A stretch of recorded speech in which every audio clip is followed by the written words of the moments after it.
Microsoft has created the recall tool, and it will be released in a new version of their operating system, and it's intended to benefit the users.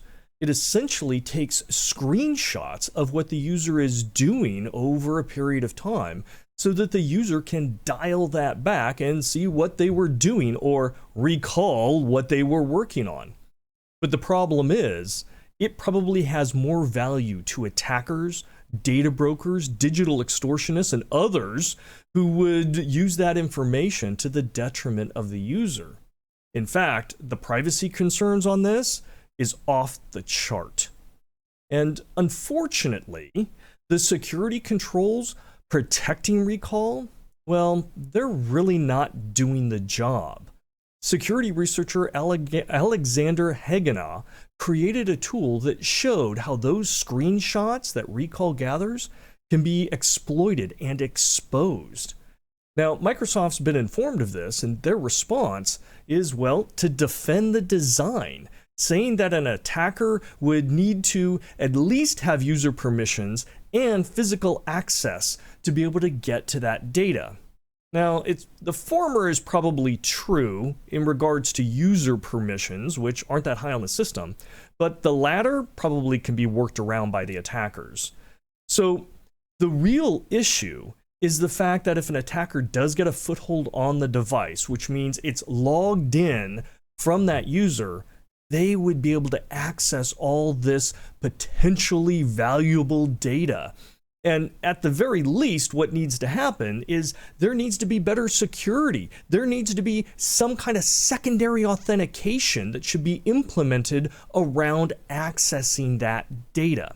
And I would like to see other limitations put in place, such as not capturing screenshots of windows when submitting credentials, or if someone's using a privacy browser, don't capture that window. Or what if they're accessing sensitive data or sensitive third-party data? That window should not be captured. It's probably enough for a user to dial back and see what windows are at least open, even if they can't see the contents. And that should give them what they're looking for. But there should also be other indications or notifications. For example, when your camera is active, and let's say you're chatting with somebody on a video call or something of that sort, images are being taken of that. So there probably should be some notification, or that information should be blocked out of any of those images. Additionally, this whole feature should be disabled by default, which means users, when they upgrade their version of Windows, should have to opt in to turn this on. Otherwise, we're going to have a slew of users that just don't know the fact that all their activities are being tracked by their PC, including what browsing sites are going to, who they're communicating with, and what those communications are. Now, my position from a cybersecurity strategist perspective is very, very straightforward. If you're going to develop a desktop surveillance system, which is what this capability really is, well, then you're going to have to wrap it with some very strong security, far above what is standard for the system or regular applications.